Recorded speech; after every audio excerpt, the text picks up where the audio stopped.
So with that, we are going to start today's session. And before we start the session, may I request all the participants to keep your video on, keep your notes ready, so that all the discussions that we are going to have today, which will be relevant and useful for your business. So before we start the session, may I have a little introduction from you in terms of your name, location, and when we are talking about D2C, are you owning a brand? Do you manage a brand, or do you aspire to build a brand? So please give this particular feedback to us so that we are able to connect with you and understand your current journey when it comes to D2C. So all the examples which we are going to share today, which will be relevant to you. So please put in your name, location, and where do you stand when it comes to D2C, which is direct to consumer brand. So we have people dropping in the messages in the chat. Yes, so let me also, before we get the feedback from the participants, let me tell you, we will be having this session for 1 hour. And after this, we will also be having question answers, which we can ask from our speakers today. And this session will be scheduled to close by around 1:15. Close this particular session, we will also be sharing some bonus to the participants, which is one in the form of ebook, which is a conversation that we are going to deep dive with the speakers today, and which is purely on a topic which is relevant for our business today, which is pricing strategies. So, Arun, welcome and thank you for joining in. And Bharat Mohan has joined from Mumbai. Bharat, hi, welcome. And Bharat, where do you stand when it comes to D2C? Are you owning a brand or do you aspire to build a brand? Great. We have got Nitesh, who has joined us from Delhi. He is owning a D2C brand. Welcome, Nitesh. Thank you for joining in. And now we move forward with regard to our topic for today. Before we going to have an introduction about myself. I have joined in from Hyderabad. I own this company, MedGenie and Data Incite. Data Incite is focused completely on D2C brands. MedGenie is focused on healthcare brands. We have been serving the industry, the pharma industry, since 2012. I have been recognized by Business World 40 Under 40 in 2021. Before starting my journey in MedGenie, I have been an employee and I have also worked across various sectors like IT and telecom before I got into the healthcare space. I've done my MBA in marketing communication from Symbiosis Institute of Business Management. I live in Hyderabad with my parents, wife, and 2 sons. I am passionate about cycling, dancing, and reading. A little about myself. And now we have the next speakers who are there with us today. Neha. Neha is joining us today from Pune. She is an accomplished entrepreneur and a thought leader. She's a visionary founder of Care Natural, established in 2021, a brand redefining personal care through eco-friendly and sustainable innovation. Armed with master degree in cybersecurity and dual bachelor degrees in computer engineering and computer science, she blends technology with sustainability to build purposeful and responsible brands. With her expertise in B2B networking space, a recognized motivator and a public speaker, she continues to inspire a new generation of entrepreneurs. And welcome, Neha, and it's glad to have you today as a speaker today. Yeah, I think Neha is taking a little time. So before that, we will also have our second speaker who is joining us today. And it's glad to introduce Jahan. And thank you so much for accepting our invitation to join today for this webinar today.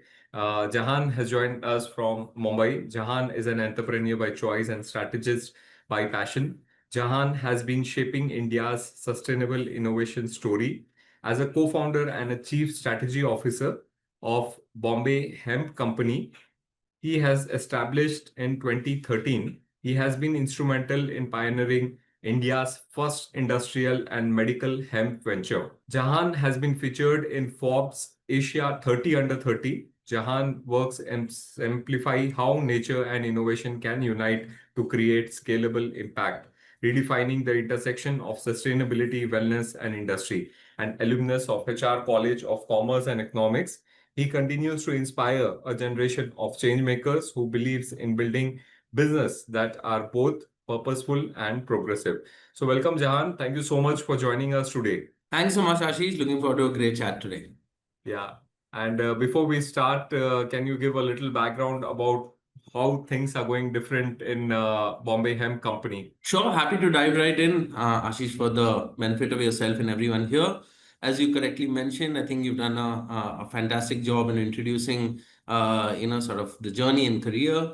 A brief for everyone in terms of context. BOHECO, Bombay Hemp Company, started 12 and a half years ago by our 7 co-founders, all college friends, focused around the hemp or the cannabis industry, what we colloquially refer to as bhang or ganja, from a recreational or illicit use point. Our goal was to convert that into legal, accessible medical and industrial uses, similar to how countries like China, Canada, the US have built billion-dollar industries, even though the plant ironically and originally belonged to our Indian heartland. So over the last decade, we've been focused around regulatory navigation, core deep tech research, fundamental research, clinical research, and most importantly, I think in context of this conversation, is category and industry building at large. And how do you build a warm conversation or narrative about something which was stigmatized and sensitive in Indian society? Thank you so much for giving us the heads up of what things are going very differently at Bombay Hemp, and we look forward for Bombay Hemp to become a great company for company to watch out. And the expansion that Bombay Hemp Company is doing today, we are going to discuss in the coming course of time. And about the webinar today, which we have picked up, which is relevant, which is talking about pricing strategies. Pricing strategies in D2C is very, very important. As we know, one of the 4 Ps of marketing, pricing plays a very important role. And we have seen many brands. So I was reading a recent survey where 85% of the D2C brands die in the first 2 years. And that is one of the predominant reason is pricing strategy. So pricing plays a very important role for us to play it right.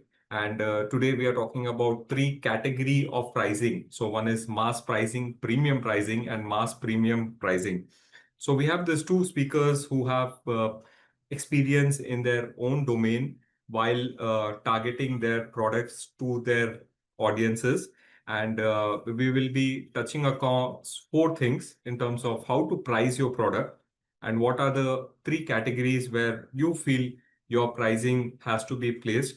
There is no wrong or there is no right rule, but it's very important for us to understand our product category and our target audience based on which you should really play the pricing strategy very well. When we talk about revenue and margin optimization, there are going to be cases which we are going to discuss today, which will be useful for your business.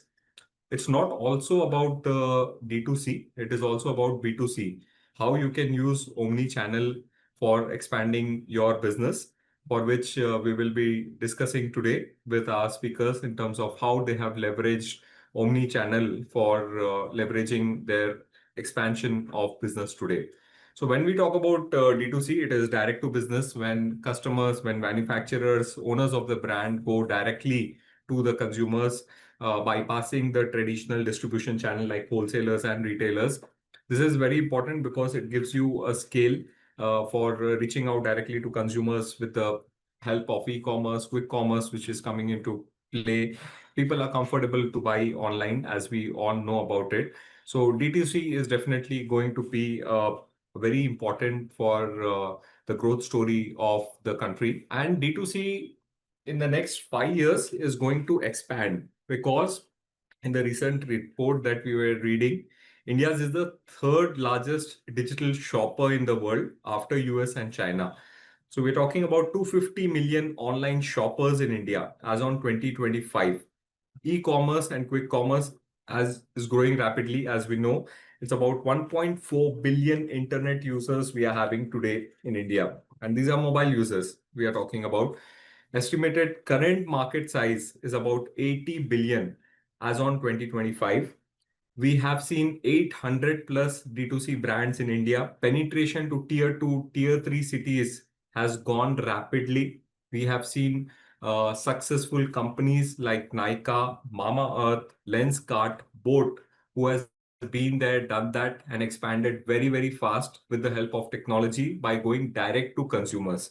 They have obviously evaluated the other routes for expanding their business, but going direct to consumers using quick commerce, online commerce, they have been there and that. And obviously, pricing their particular products, placing it right, has made them be as successful as what they are today. So we are going to learn today a lot today about how to market the pricing. About Data Insight, Data Insight as an organization, we have been focusing on manufacturers who want to take their brand directly to consumers. We help companies in terms of performance marketing, branding, marketing, as well as product listing across various platforms. We understand your product, based on which we define strategies for you to help you go online. So we have been helping various companies. We have started this with a whole objective for helping manufacturers to scale their business smarter, faster, and better. So there are certain benefits for today participants who are joining us. And today we are talking about a book which will be, and I welcome all other people who have joined us now. And with that, we'll also be talking about the pricing strategies. When we are talking about pricing strategies, we were discussing with our speakers that in e-commerce, there are two types of business models. So one is profit and second is scale. So when we are talking about profit-based business model, it focuses on high margin and lean operations. So these brands have helped in terms of grow faster, and they have been little conscious in terms of their marketing spends, customer acquisitions. We have seen brands who have been successful by adapting the model of profit first, like Minimalist and Niemann's. These are the two successful companies who have taken the approach of profit first. The second model in D2C is scale first. So these type of brands focus on aggressive customer acquisitions and brand building. So their products are low margin products and high volume products. The products like Mamaearth, Boat, and Lenskart, they fall under the scale first category. So the both models have been successful in their own way. And while you decide on what is your current model, we will also be deep diving into what exactly is the pricing strategy that you need to do, irrespective of the model that you are into currently. So with that, I would now like to open the self-audit activity for all the participants here. There is a QR code. You may scan the QR code or you may follow the link. My team can put the link on the... Yeah, thank you so much, Surya. So you can click on the link and participate on the self-audit activity of the pricing strategy, which give you a direction in terms of where do you stand currently with your D2C brand. So if you can please click on the link, answer the 10 questions. If you are done, please type in done. And my team will be happy to see who are the early people who participate, and you get a chance to win a book, an academy from Nisha. And with that, we will give you 1 minute for people to participate. Yeah, so we have a lot of people who have joined in now. And team, we give 1 minute for the people to complete the survey. Looks like Ramesh is the first person to complete his survey as per the chat. At the back end, the team will definitely confirm. And once you are done, you please type in done, and this will help us move for the next exciting session where we'll be deep diving with our speakers on the pricing strategies. And this session is not going to be a theory session. This is purely a session where we are going to learn on what are the mistakes that they have done in their journey building up D2C brands. And we will also be learning on what are the things that we need to do when it comes to pricing strategies, irrespective of the category of brands that we are into, be it wellness, Ayurvedic, cosmetic.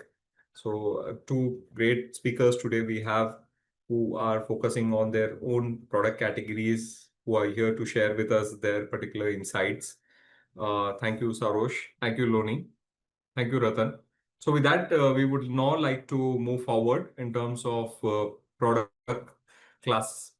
pricing classification. So the first question I have with Neha. Neha, you're there with us. Hi, Neha. Hello, hi Ashish. Yeah. So Neha, we have seen that you have started your organization and you have scaled your operations, and we would like to understand from you how can we categorize our product with respect to pricing? Is it mass category, premium category, mass premium category? Can you please share insights for us? Okay, sure. So, hi everyone. I'm Neha. So, my Hi. startup name is K Natural. So, it's no more a startup as such. So, starting with pricing strategy. So, I can say one thing: mass pricing or premium pricing. So, basically, first we need to understand who is the mass people and who are the premium people. So, mass is nothing but the generalized public which goes in shops on the daily basis. Like, for example, the middle class. And premium, you can say it can be categorized into upper middle class, some part of middle class, and the higher class there. So the pricing should be according to the crowd taken into consideration. Basically, we sell soaps, we sell shampoos. So while reaching the mass crowd, what we take into consideration is it should be more affordable for the mass. So how it can be affordable? That is the major thing. Because if it's not affordable, I don't feel any person will be able to purchase. For example, my premium bathing bar goes for highest price as 1500 rupees. And this is the premium one. So if you put that in a market or in a marketplace, which is like maybe DMart mein aap dal do, ya fir you put it in Doraji or somewhere else, nobody will be willing to buy it for 1500 because the crowd coming there is middle class, which are looking for something which is cheaper and which may appeal their preferences. So the pricing strategy here that works is you have to come to a competitive price. For example, Hadi sells their soap maybe for 30 rupees or something in DMart. So this can be taken as an as an example for us. For mass pricing strategy, we have to work in such a way that you are competitive enough to uh, what we say, you are competitive enough to have the same pricing or maybe a lesser pricing than Khadi. So, and the basic thing over here is you do have to make some compromises in the manufacturing also. Great. So the mass people can't have the same quality of product as the premium people. So this Absolutely. has to be a difference. Yeah. So Neha, currently at Care Natural, where do you stand? Are you having product categories under both premium as well as mass? And how do you play this? Because consumer will be doing a comparison across various channels, and they are very price sensitive. They are audiences who are quality conscious and brand conscious. So how do you play this card at Care Natural?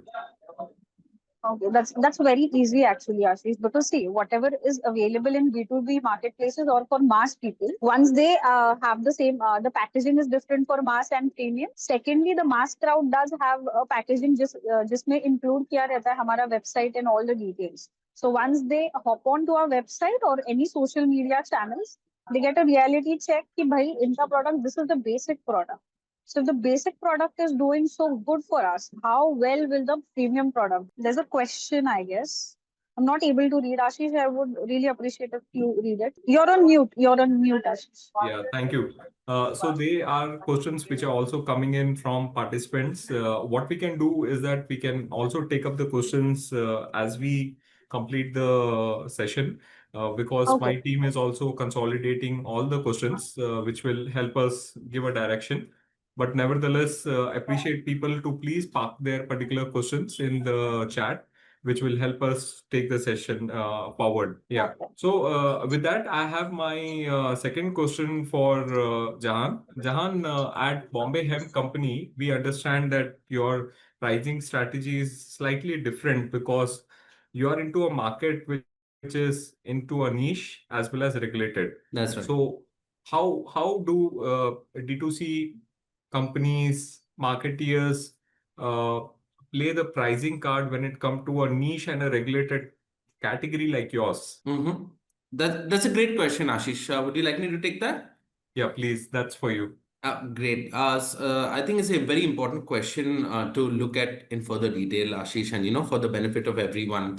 I think when we started BOHECO, one thing to understand is there was no playbook, there was no historical precedence for this type of organization, and therefore there was no way to benchmark how a hemp or a CBD formulation in India could be priced at, because no one had done it before from a legal standpoint.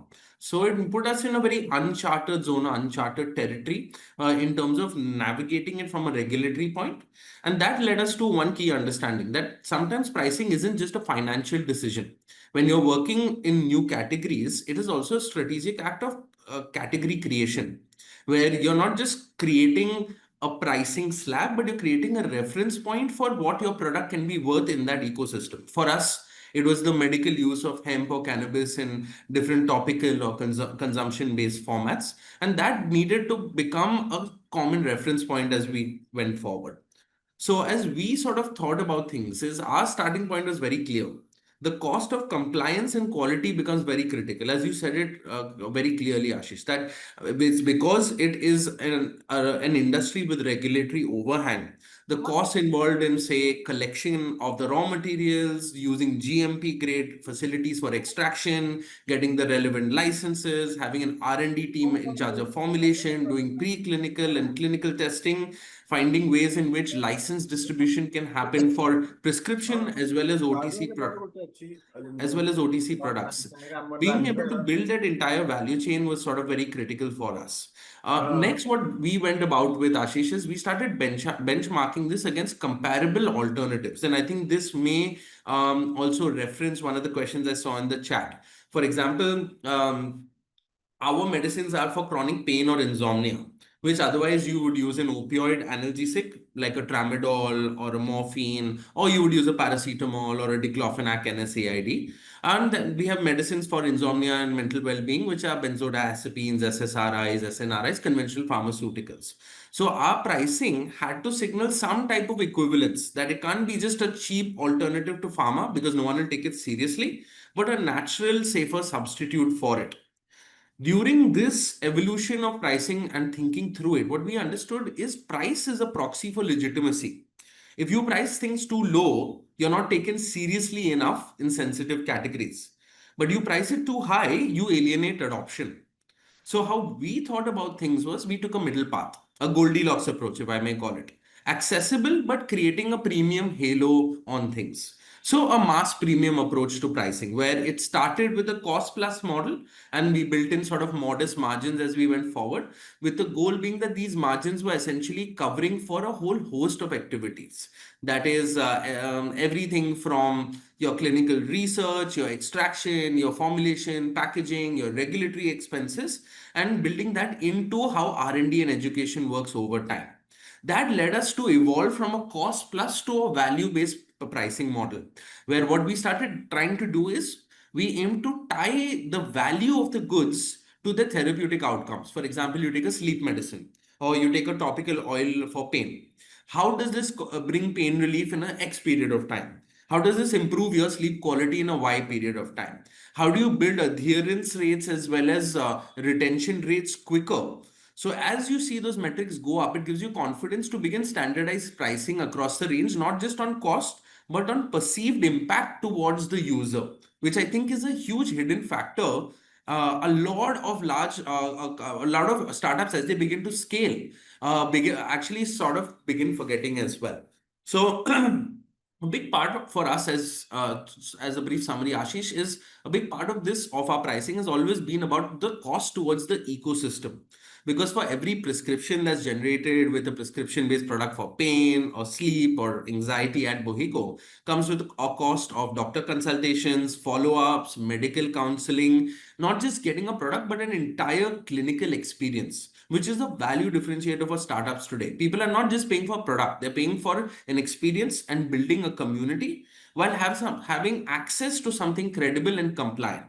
And that really helped us understand that pricing isn't a binary, it's not a binarial outcome. It is an evolving iterative outcome in which you need to factor in your internal ecosystem considerations as well as externally, not just directly how you compete against conventional competitors.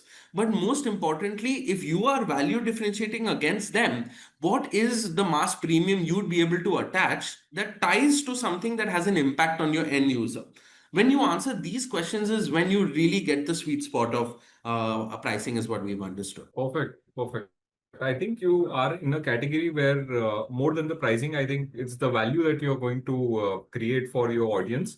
And once I feel that I'm getting benefited from the products from Bombay Hemp, the repeat purchase is definitely going to happen. So in your category, Jahan, you are into chronic therapy, and where you feel the repeat purchase is very, very important. Repeat Absolutely. purchase when we are talking about repeat purchase, it's not about the pricing, it's about the value that I'm getting from your product. So do you have very good repeat purchase at Bombay Hemp Company? Can you give some insights?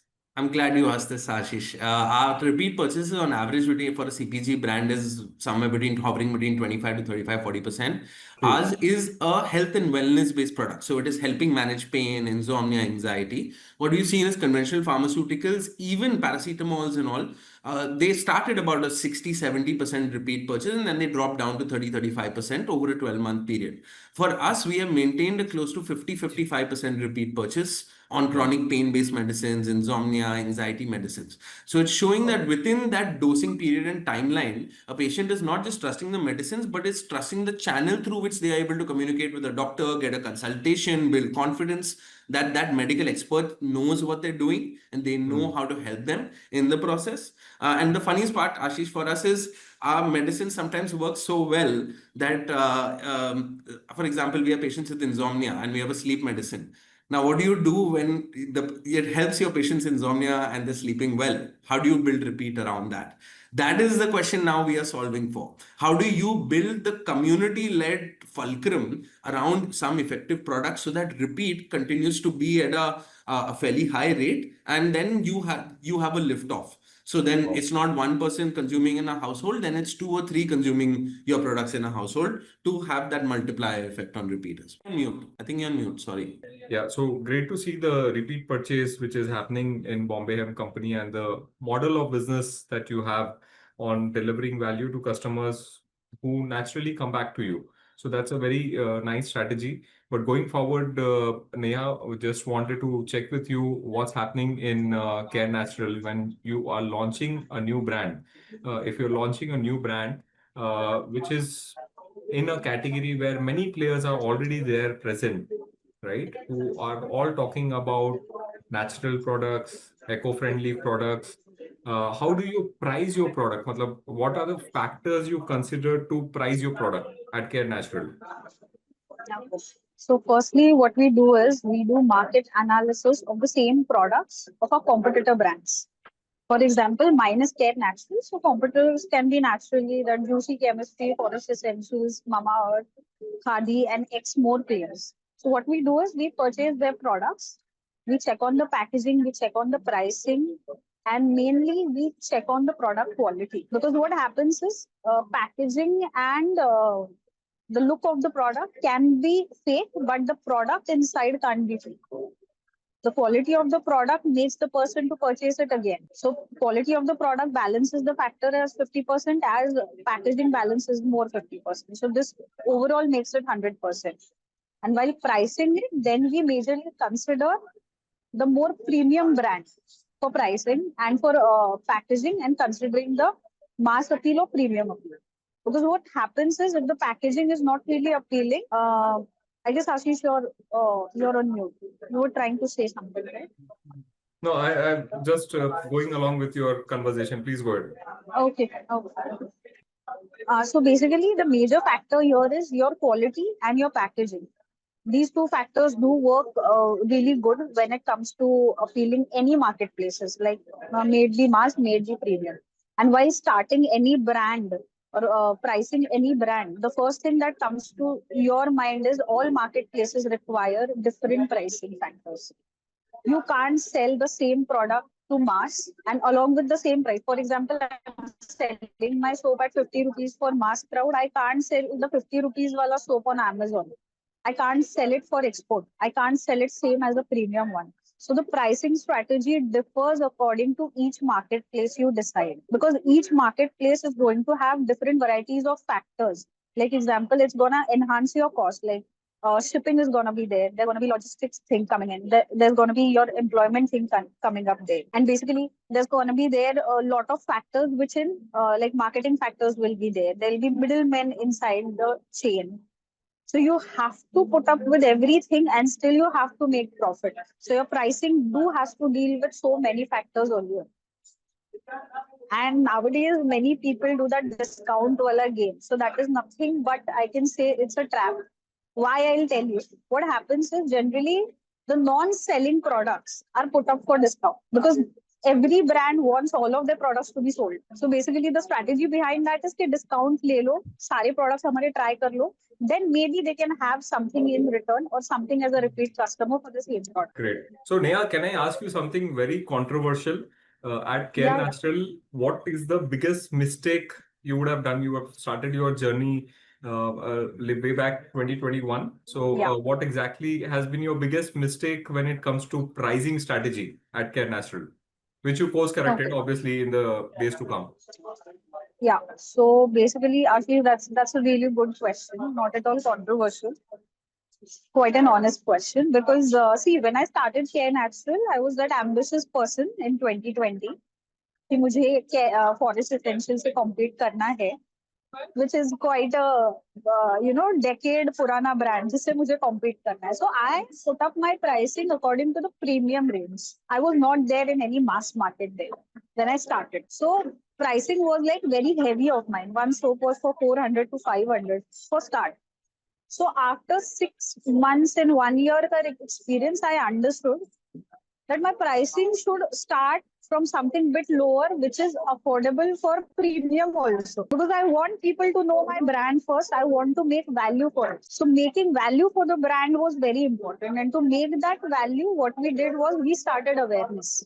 Because see, Forest Essential has not become in one night where it is now or any brand. What they did first was they made people purchase their products in a very small budget or small costing. They created value for the product, they created awareness for the product, and the value in turn made the customers more. They gained more customers. And after that, I realized that only premium crowd is not enough because I was targeting more premium crowd, which is a very niche based crowd. So I targeted mass crowd more than because mass crowd is something which literally makes your brand because we have 80% mass crowd in India. We only have 20% to 15% crowd, which is premium user. If you don't have that 80%, means 40% crowd knowing your brand, then your brand is not a brand. Right. So very interesting perspective that you are putting across, saying that for premium category of customers also make it affordable so that they first adapt to your brand, right? So more than creating awareness, I think pricing your product in the initial days so that they first experience your product, right? So first experience your product and then probably believe on it and move forward in terms of using it more often, like what we are seeing in Bombay Hemp, that people get value and they do repeat purchase. So when we are talking about different channels, Jahan, there is a question for you. When we are talking about pricing strategies, I understand from our previous conversation with you, you operate on both the channels, which is online as well as offline. You have a franchise model in Bombay Hemp. And when you are talking about pricing strategy, when it is D2C or it is through a franchisee, how do you actually do that? You have one product which is selling in your portal, and you have one product which is selling in a mall. As what you told, you have presence in Delhi, Hyderabad, Bangalore locations. So how do you have a uniform strategy, or you have a differential strategy for different customers? Because online you have to spend a lot when it comes to advertisement, listing, margin to the e-commerce portal. So how do you play that card? So it's a great question, Ashish, and I think the important thing to understand is that there's no one size fits all element. It requires customization from a product led element first. What I mean to say is that essentially how a product would be marketed for anxiety or sleep online, and the amount of discounting or campaigns you need to run vis-a-vis the attraction point of that similar product offline without having to necessarily incentivize is chalk and cheese in difference. So for example, we have an oral sleep medicine. We run on average several campaigns at different points in time during the year. What we tend to do is we sync up the same offers from the campaigns offline that people can bring online, that people can bring offline, and then be able to avail of the offers. What also tends to happen, Ashish, is very interesting. Once a person walks in saying, hi, I have seen that this offer is there, but I'd like to learn more, get a consultation, and see if there's anything else that's part of the pie. As a result, even though they may have come in on the basis of an offer of one medicine, they are leaving with two or three other SKUs or products that are within the ecosystem of, say, sleep or anxiety, therefore increasing the AOV and our wallet share that we are able to capture in the process. So I think that is the key to be able to maintain. Number one is you need a customization of harmony of campaigns, because as you correctly said, look, we have three channels today. One is an online channel that is online through our website as well as through Amazon. Two is through our clinics, and number three is through doctors and institutional sales.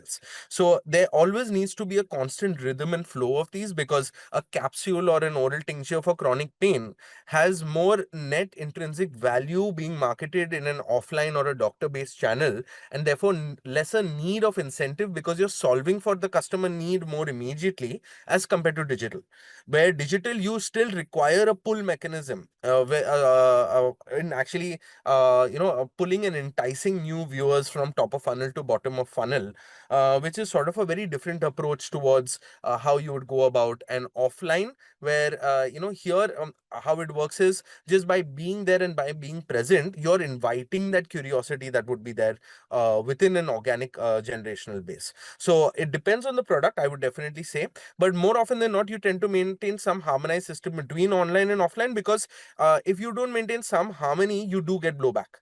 A lot of customers who are start offline say, hey, listen, you're online at Amazon at X% discount or whatever. I would rather just start there. Why am I doing this as well? So that needs to be synced up very, very clearly, and it has to be mission product priority on the channel basis, where you need to build out how pricing and discounting and incentivization works. Great. I think that's a right way to actually move across when we are talking about online, offline. So, Neha, in our previous conversations, we were talking about geographies that you have selected when you have started Care Natural, and you have gone into markets like Northeast, where we believe the potentiality will be much lower. You business contribution coming from online and offline is 50-50, if I may be able to recollect it right. So how are you playing the card of online, offline pricing strategy Okay. at Care So, Natural? Ashish, yeah, sure. So, what we did was when we started with online presence, so the first strategy that my team and me came up with was like, let's start with areas which are basically untouched by big brands. What happens is there is more accessibility to the market because the market is untouched. It's not at all it's a like unfiltered market. They can try many things. They can do trial and errors of our products also, and they can give us value in terms of product and sale. So basically, what we came up with was where the big brands go, like tier one, tier two cities. We targeted areas which are not at all targeted by them, like Northeast, it may be West Bengal, it may be Odisha, it may be Jammu and Kashmir, it may be UP, Uttarakhand, UP, and Bihar. So we literally targeted those areas for first 3 months to take an average ratio of what happens. And what happened was that, yeah, people were buying generously. So then we understood that these are the areas where transport jata nahi hai jaldi, where many things are not properly aligned. Transport is heavily expensive over there. So what we did was we negotiated with many shipping partners. to come to a point कि, okay, this area will be having monthly X amount of orders. Kindly give us a negotiable price for that. So this was the major strategy that we played, and it played us quite well because yeah, it paid us very well. It was the most offtake thing that we took on after that. And for offline retail market, what we do is we generally don't go for tier 1, tier 2 cities. What happens is already there are big brands like Hindustan Unilever is everywhere. There is Mamaearth everywhere. So, suddenly the major striking thing is we can't pump in that much amount of money as they can. Like how much Hindustan Unilever can pay off, that much we can't. So firstly, we have to play smart. And if you want to play smart, you need to know your market. And when you know the market, you can take a bit of amount of risk because without risk, no business runs. So you have to take a bit of amount of risk. And we started with tier 3 ka cities and states, and where people don't know brands and where people want value-based brands. So their B2B marketplaces really work well. Like you won't believe Haridwar gives me orders monthly of like more than lakhs. Who expects Haridwar just a city, which is a very small city? Because the market is untouched, unexplored. No big brands are going there and playing because nobody wants to play in a small ground. But it is for us. You create an opportunity for yourself over there. So then we started with that. And the pricing strategy, obviously, it goes as the market goes. So for B2B, we have a set of fixed pricing. And for online place, we have a fixed pricing. And for export, obviously, the pricing differs. Perfect. I think you have played it very smartly when we are talking about the 4 P's of marketing. Product is somewhere similar to what competitors are offering. Obviously, you have some USP over there. Pricing somewhere there in terms of similar to what your competitors are offering, and probably your competitors are having an edge when it comes to distribution. The area where you have played it very smartly is on selecting the right markets for expansion of your business. And what has led to the research of going into this market? Why this particular Haridwar? You have any affection towards this place, or it was just a trial and error? How did you select this? So basically, what happened is there's one of my friends who comes from Haridwar. Okay. And for just a random sample, I just gave him some of my samples. He gave it to a few of his friends, and 2 of them came to us saying that, can we resell them? I said, happily resell them. And this just started from just a friendship thing, and it went so long that they came up with distributors, big super stockists. And see, any marketplace you want to explore, what you have to do is you have to give a handsome amount of profit to distributors or super stockists. Because the driving force for any person is if you earn money. If someone is giving you 5 rupees profit, and if I am giving that person 10 rupees profit, obviously he'll sell my product more. This is the basic crux of any market. Online marketplace doesn't work like that, but offline it does. If you give at least 2 rupees also more to that person, he'll sell our product. And Haridwar was untouched by any brands, and basically my brand is natural, it's organic. It's made from 100% chemical-free products. That was the most benchmark pitch we had, which was honest. And that played us well. Haridwar, it goes in Haridwar, it goes in Uttarakhand ka 2-3 more places. It goes, you can say, it goes in Maharashtra to like nearly 35 districts in Maharashtra. And yeah, it goes to many other states also, which I don't remember the names, but yeah, it goes to Jharkhand, it goes to Jammu and Kashmir, it goes to West Bengal. West Bengal is heavily, they love our products. I don't know why, they love our products. Yeah. So we have one of our close friend Rajneesh who has joined us today. He is also from Dehradun, and he'll also be very happy to see the progress of probably your brands on the shelf. He's Just to very add, active. Ashish, sorry, just to add on Neha's point, I think Neha's really hit a gold mine on this, because one thing I think Neha and us realize is that there's a lot of value, of course, in tier 1 and tier 1A in India, but there's so much hidden unlock value in tier 2 onwards, 1.52 onwards, which if you hit the right flywheel and you get good demand, you would see spikes that just keep on spiking as you go forward and give you consistent revenue. You never have to worry about again, which is a great credit to Neha and her team as well. Thank you, John. I agree with this, and great. Happy to see what you have really played it so fast. And yes, with that, I have another question which is coming to Jahan. While we are talking about emerging markets, so Jahan, how do you define emerging market at Bombay Hemp Company? And once you have defined emerging markets, how do you ensure that emerging markets become profitable to you? So this is a puzzle which most of D2C founders get into a trap that we need to invest initially when we want to capture a emerging market. But how long? So I can't be paying money or probably investing endlessly. So where is the end, and how do I become profitable when I am actually focusing on emerging markets? That's a great question. I think, it's important to break this down from a bit of an asymmetrical standpoint. Okay. When we speak of profitability in an emerging category, one thing that is a fallacy is that it's about hitting scale fast. No, it's not always about that. It's about staying alive long enough that when the category matures, you are the owner or you one of the key players. Most startups start by chasing scale first and then try to fix margins. What we try to do is a bit in the reverse direction. Because it's cannabis and hemp, because it has sensitivity and stigma, we aim to build scale with compliance and credibility first. So that even if you go from 1 to 10 or 1 to 20, but you're doing it with the guardrails strong, your business fundamentals are actually strong. But if you go from 1 to 100, you lose track of where the guardrails can be. And that's why it's very important that when you start entering into an emerging category, it's important to understand what an emerging category is. It may have started with you and 3 other players, but within 6 months from that point, it's 10 players. Within 18 months, it's 25 players. Within 36 months, it's 45 players.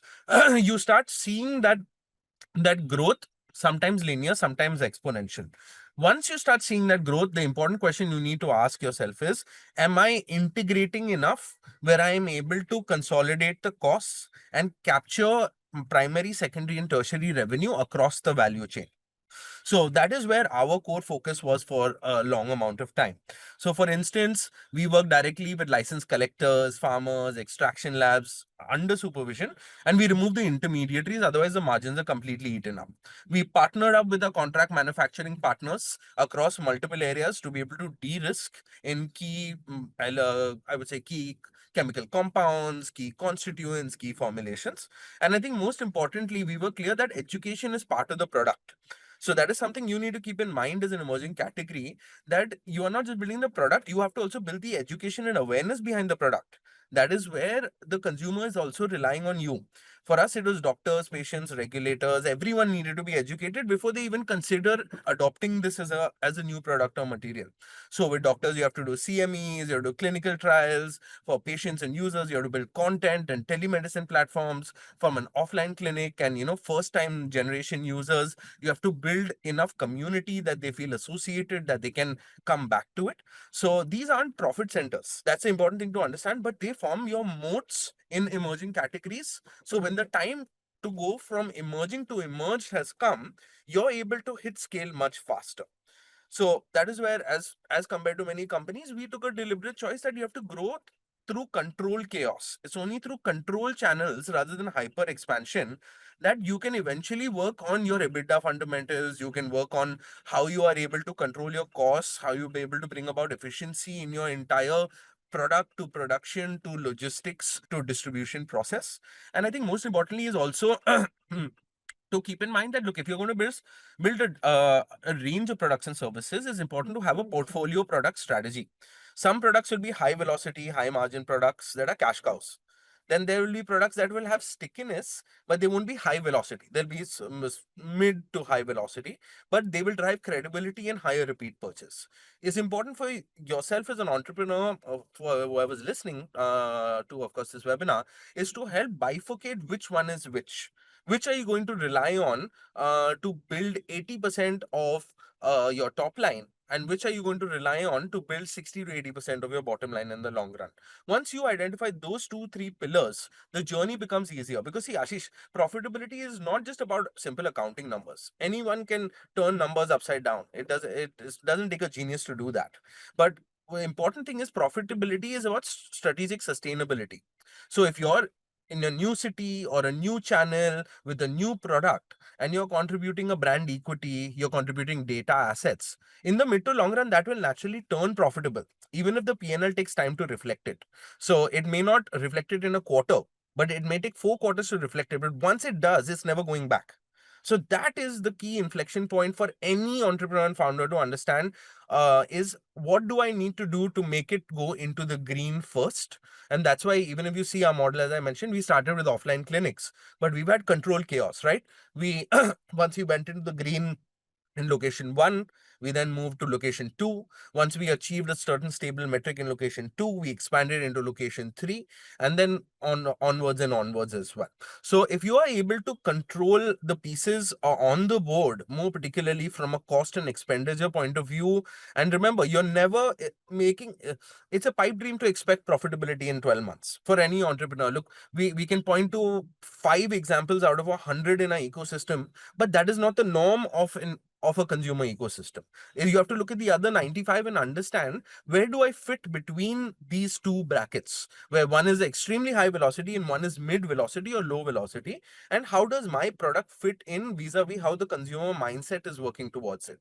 Once you solve for that, then it's just a matter of time and a pathway to profitability. So I think good perspective that you have shared in terms of product portfolio, as well as selecting the right market so that you get the scalability faster, and also getting into a space where you get the first mover advantage. Probably initial days you may not really get the profits, but as you establish your product delivering value, you are the first one to get advantage, because a lot of people have seen your brand and got the value of your particular product, and you get the benefit.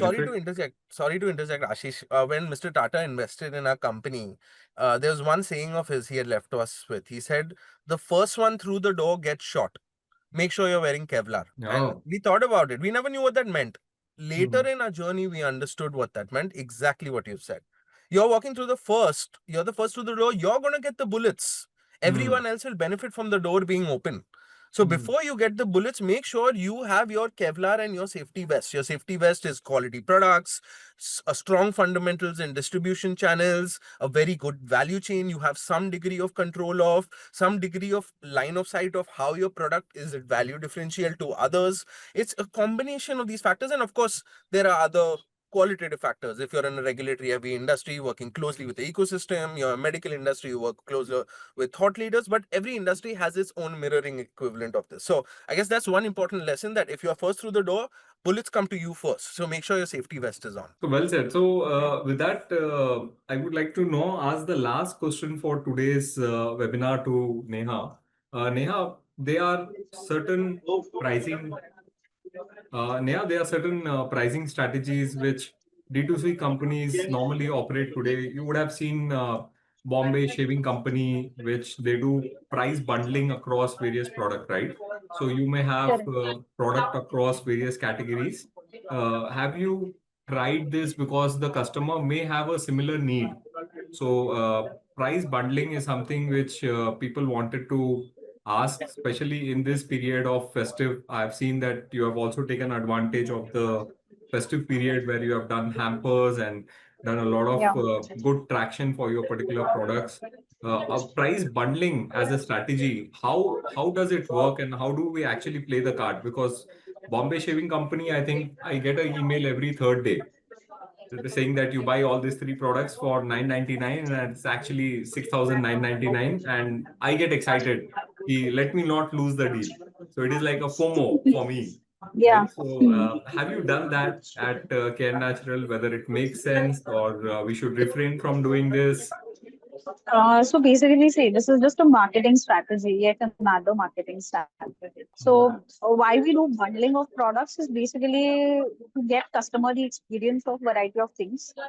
And secondly, when the combo goes off or the hamper goes off, is basically the manufacturer cuts the profit. Like manufacturer has a big profit cut in that, because what happens is you're selling not a single product, but you're selling 5 products together.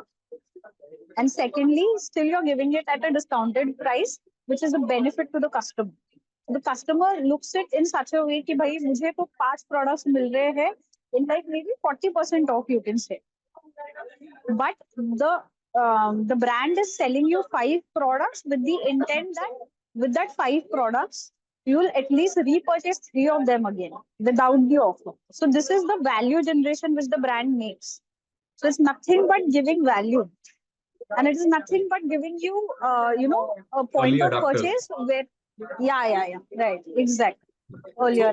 Jahan, you have a product which is in a niche category, and there is one more strategy when D2C companies try, which is called limited period offer, right? Correct. So, in limited period offer, people say that today you buy and you get 60% off, right? Correct. So, and your products are already at a premium category at Bombay Hemp Company.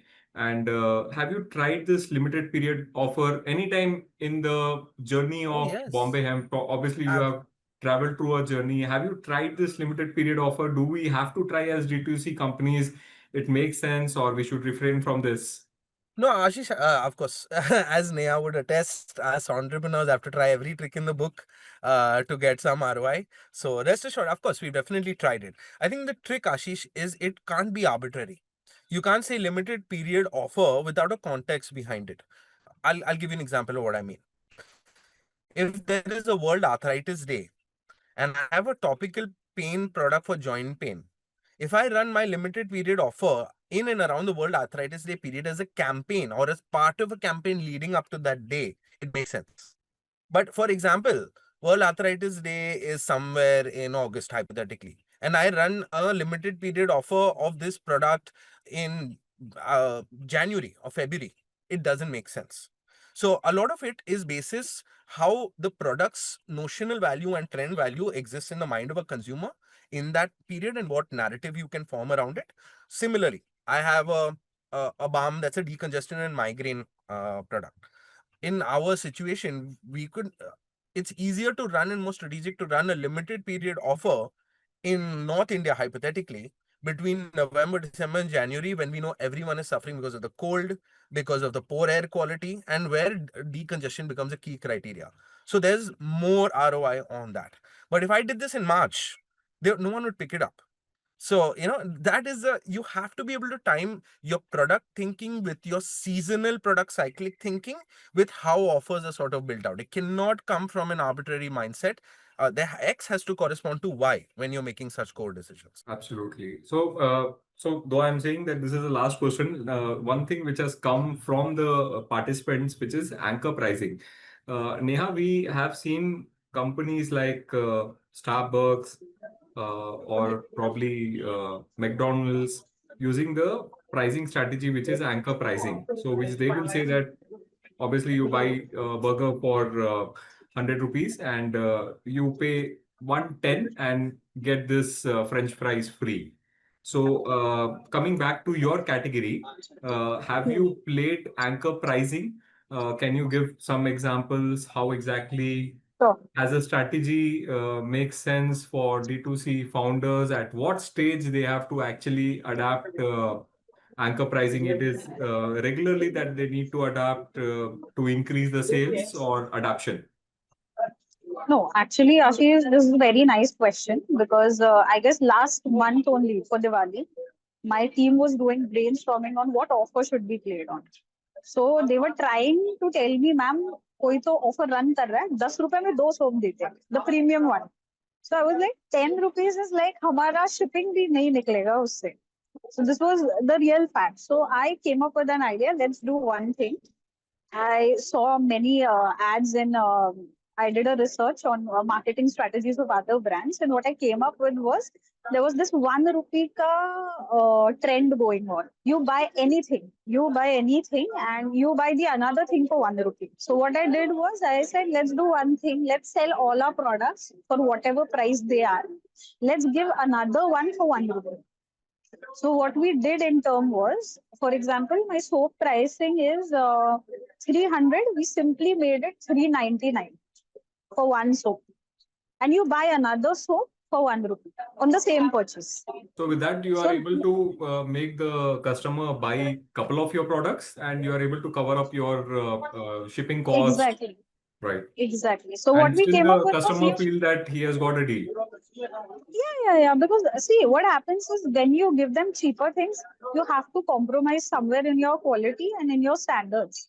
And what happens is this is just a festive or seasonal thing. Nobody will be willing to buy it again if you're not giving them the value added product. Because, for example, for export, what we do is here we have Diwali thing. For export, we have that Black Friday thing. Because out of India, everyone celebrates Christmas and New Year like Thanksgiving, right? Yeah, great. So we have a lot of questions which are coming in, and we have to also announce the winners. Yeah, Neha, I think there is a net issue your side. yeah, So yeah. Am I audible? before, yes, I think there is some net issue your side. Your voice is not stable. But nevertheless, there are a lot of questions which are coming in from the participants today. It has never happened before in the last sessions. It has been purely because of the speakers and the topic relevance that we have picked up today. There's a lot of questions which are happening, which are coming today. So how much time do we have with you today, Jahan, Neha, to get justice to the Sorry, Ashish, questions I which have have been maybe asked? 5 minutes at the most from my side. I'm Sure, really sorry, not a but problem. happy to use So those we'll 5 minutes pick up as the much. questions which are directed towards you, Jahan, so that we can relieve you faster. So there is one question which is coming your way is that it's from Alok. He's saying that how is the increasing competition between prescribed brands and D2C brands reshaping consumer behavior, trust, and purchasing pattern in skincare and wellness market. So you are definitely in the wellness category, pain management category. So what he's asking is that how is the competition increasing between prescription brands and D2C brands when it comes to customer behavior? So do you have any insights on that, Jahan? I think it's a great question. I think maybe the wellness side I'm happy to cover and have Neha dovetail on the skincare side because she's Yes. an expert in the realm of things. It's a great question. I think it's not just isolated to what BOHECO is doing in wellness, right, Ashish? And of course, Yes. Alok, thanks for the great question. We look at a Man Matters, we look at a Kapiva, we look at a Gynoveda, we look at these new age consumer category brands, these challenger brands that are now being created. Uh, what you'll notice is very interesting is that community trust is building faster in younger Hmm. generations. So a lot of Hmm. the incumbent brands, when you're competing against a 150-year-old multi-billion-dollar publicly listed consumer brand, you have to understand their strength is their weakness. Because they Hmm. are large, they are slower to move. Because you are True. small, you are agile. And because you are agile, you are able to pick up micro trends much quicker. So, for example, a trend of a form factor of how an elderly person were to use a wellness based product versus how a younger person were to use it. I have an oral tincture that is for anxiety, and I have a topical roll on that's for sleep and aromatherapy. How these Yes. two go into a old user and a young user are two very different material pathways for this. An elderly person has more. First of all, you need to break a reservation that anxiety is even a fundamental concept. For a younger generation, you don't need to explain to them what anxiety is. They live with it every single day. So it's a much easier pathway to sell them on something in a wellness space for a new solution. That is why it also leads to a question, right, Ashish? Why is India a melatonin gummy but not a sleep pill popping nation? It's Yep. because of this key factor that Hmm. we are not native. There's natively a trust deficit when it comes to medicine, health, and wellness. A lot of Hmm. young consumer brands, through clinical data, through community engagement, through quality product assurance, as well as standard quality value chain, have helped build a similar deliverable message that a very large brand had done, but in a much quicker period of time. Once they realize it works, they stick to the path and start building nodules around it. For example, if you're thinking insomnia or sleep, what comes after sleep or insomnia? What else does the patient face? Is it only sleep? If it's not only sleep, what else can I do for them? By the time a big brand thinks of that, it's 2 years. By the time Yeah. you as a startup think of that and you pivot, it's 3 to 6 months. Hmm. That is the unique advantage that we have as smaller businesses as well. And I think that really plays into how we have to view competition with larger incumbent brands, because it is not a direct competition. There's enough landscape, let's be very frank, especially from a wellness point of view, where sleep, stress, anxiety are only now emerging concepts post COVID. That is where these consumer brands and these, I would say, this approach towards new generation consumer products solving for wellness is really making a mark compared to the older guys who are still on Gen 1 of their approach towards thinking about this category. Great. So, great, Jahan. So, thank you so much for that insight. Neha, the question which is coming your way is that how do you build communities? So, the Abhishek is asking that, can you please tell us about building communities for a product? How do we do that? Have you tried in Care Natural in terms of having advocates of your brand who will really endorse and say, go for this particular brand, come what may?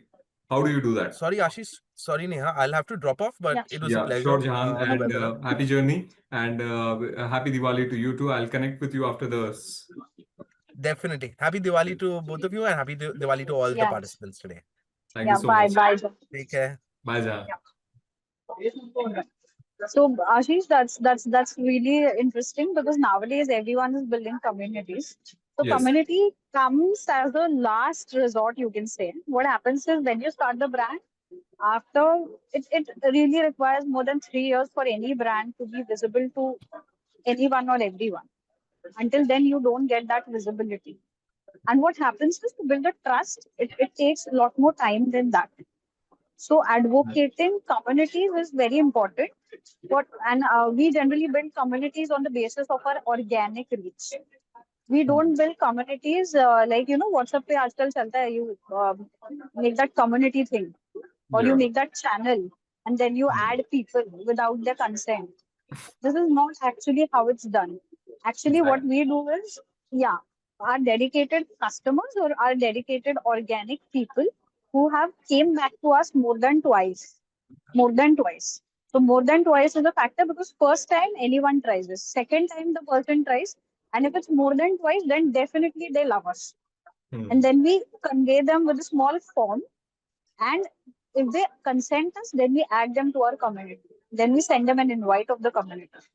And as far as I consider the community thing, I personally feel it's quite a last resort and it's not really necessary now in starting stage. It is something that you have already built on and you have an X amount of people trusting on your brand and you're just adding them to your community. It Yeah. really matters a bit of it not really matters that much. It matters Great. in a So you're very talking, it small way. is basically categorization of customers based on the buying behavior and Correct. maintaining relationship, communication That's all. on That's all. a Yeah. consistent basis so that they keep coming back to your brand. They don't forget your brand. And you definitely have different tools to manage the data of customers, and automation Correct. is definitely there in place where people can send communication to the segment of customers. So you have these loyal customers whom you Correct. regularly communicate so that they keep they are updated about the new developments which are happening in your company. So that so Yeah. it's about communication, it's about data management, and it's about continuously keeping them updated. Correct. And Right. one more small thing about the community is Ashish, I wanted to cover. Community is quite a bit of an headache also. Yeah. Because if you see, if you're added in any community, if any one of us who's there in the chat now, if anyone is added, if you see, alternate day you will have updates, Yes. which Yes. is not really necessary. This is like you're degrading yourself. Absolutely. So community is only required when you have that X amount of players who are really interested in your brand. Right. And you Right. don't Right. have to give them such an update because updates are available on Instagram, Facebook, and your campaigns or on your website. So it's not Absolutely. necessary to build a community because after some while this is not gonna be there anymore for that thing. Because what everyone does is I'm added in more than 7 communities, I'll tell you. I've muted all of them. Absolutely. Because I don't want the updates. I see them when I want it. Correct. Correct. So I remember in one of the session where our speaker told that it is about customer testimonials where you can actually leverage. So people have Yeah. used your product more often. Can you request them for a 30-second review? Which come naturally. So it is not Yeah. made in a studio. You are not having the best of the best model talking about your particular product. It's a raw video which a customer just talks about it, be it in any environment, be it in your office, Correct. outside, and just say that how it has benefited me in my journey, and it creates much impact. So use customer testimonials in your communication in terms of building up your particular brand story. So this is something Yeah, which we yeah. have learned has really played it very well. And with that, we probably have to end the session because there are a lot of questions which are coming in. But Neha, with your permission, can we share your LinkedIn profile to people so that they can Yeah, connect with sure. you? No problem. Yeah, sure.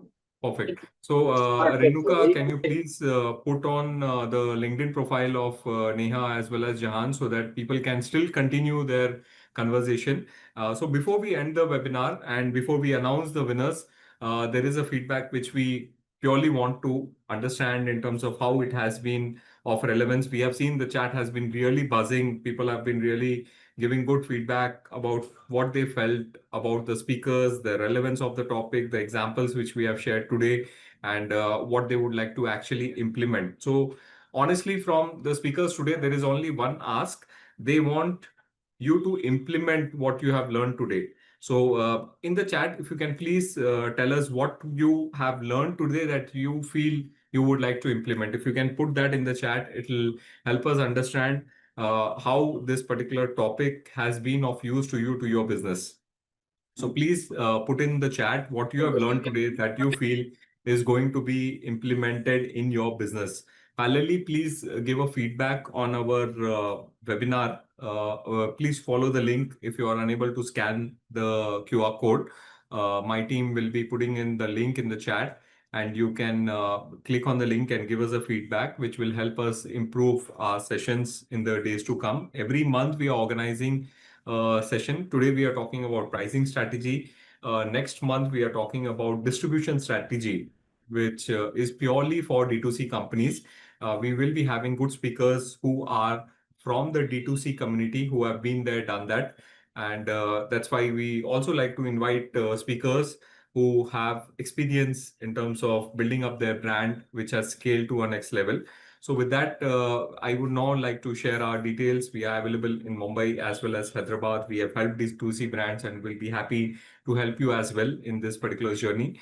And I would like to thank on behalf of Neha, Jahan, all the participants who have come today on the festive of Dhanteras to learn about the pricing strategy to help you scale the brand to a next level. On behalf of MedGenie Data Insight team, there is a book, Neha, Jahan, we would like to give it to you, which is from Gary, which is 12 and a half. And this is something which I have really benefited reading this particular book. And we will be sending the hard copy to you, not the soft copy, so that you Okay. actually read and enjoy during this particular festive, right? Yeah, yeah. So the Thank you, winners for Ashish. Thank you today's, for that. thank you so much. The winners for today session, I have the winner list to us, and there are two winners today. There are two winners today who have responded the fastest. The first winner is Ramesh. Ramesh, he's from a company called Fresher. And the second winner today is Rajiv. And Rajiv is from VKS Nectars. So congratulations, Ramesh. And congratulations, Rajiv. If you are there with us, team, can you put on spotlight? So the hard copy of the book that we have shared will be delivered to you at the doorstep. My team will contact you for the address, and we'll be happy to have you again in the session, which will be scheduled in the month of November. With that, I would now like to thank all of you for the time and the patience that you had with us today. And we'll be happy to have you back next month as well. With that, happy Dhanteras and happy Diwali to all of you. Thank you so much. Thank you, Neha. Thank you, Ashish. Thank you, everyone. Do let me know for anything. Yeah, Yeah. certainly. Chalo, Thank happy you so much. Diwali, everyone. Yeah, thank you. Bye.